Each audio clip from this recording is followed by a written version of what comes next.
လူတွေကအာဆင်နယ်ပွဲကိုတတိထားနေချိန်အိမ်ဝင်းမှာခိုးရှုံးသွားပြန်ပြီဖြစ်တဲ့မက်ဆီတို့အင်နာမိုင်ယာမီဟာလက်ခနဲ့ရှိရှုံးနေတော့တာပါပဲ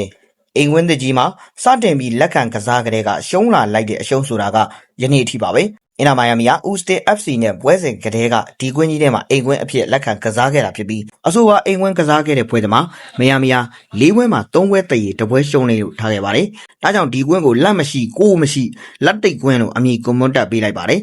အော်လန်ဒိုစီးတီးနဲ့ပွဲစဉ်မှာမက်ဆီတယောက်ဘာစီလိုနာကစားသမားဟောင်းတွေဖြစ်ကြတဲ့ဂျိုနီအီဗာနဲ့ဘူစကွတ်မပါဝင်နိုင်ခဲ့တာကြောင့်ဒီပွဲစဉ်ကိုလည်းမနိုင်ခဲ့ပါဘူးဒီဘာစီလိုနာကစားသမား2ယောက်မရှိရင်မက်ဆီဆိုတာသုံးစာမရတဲ့လူဖြစ်သွားတယ်ဆိုတာမျိုးကတပွဲမက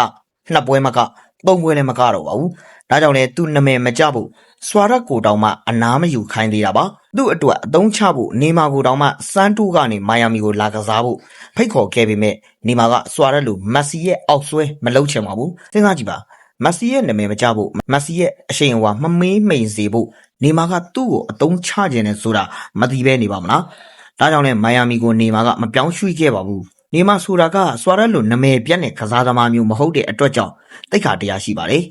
စွာရက်ကတော့ဘာတိတ်ခါမှမရှိသလိုဘာဂုံဒရက်မှလည်းမရှိပါဘူးဒါကြောင့်မက်ဆီရဲ့အောက်ဆွဲလှုပ်လေသူ့ကိုဘသူကဘာမှမပြောပါဘူးဘာဖြစ်ဖြစ်မက်ဆီတို့အင်နာမိုင်ယာမီကတော့လူတွေအာဆင်နယ်ပွဲကိုအာရုံစိုက်နေချိန်ခူးရှုံးသွားခဲ့ပြီလေဖြစ်ပါတယ်ဟုတ်ကဲ့ပါခင်ဗျာဒီနေ့ဗီဒီယိုလေးကတော့ဒီလောက်ပါပဲနောက်နေ့ဒီမှာလည်းအားသားနဲ့သက်ဆိုင်တဲ့အကြောင်းအရာတွေကိုတင်ဆက်ပေးသွားမှာဖြစ်တာကြောင့်ကျွန်တော်တို့ရဲ့ channel လေးကို like and follow ဗီဒီယိုခဲ့ကြဖို့တောင်းဆိုချင်ပါတယ်အဆုံးထိနားဆင်အားပေးခဲ့ကြတဲ့ပရိသတ်တယောက်ချင်းစီတိုင်းကိုကျေးဇူးထူးပဲတင်ရှိပါတယ်ခင်ဗျာ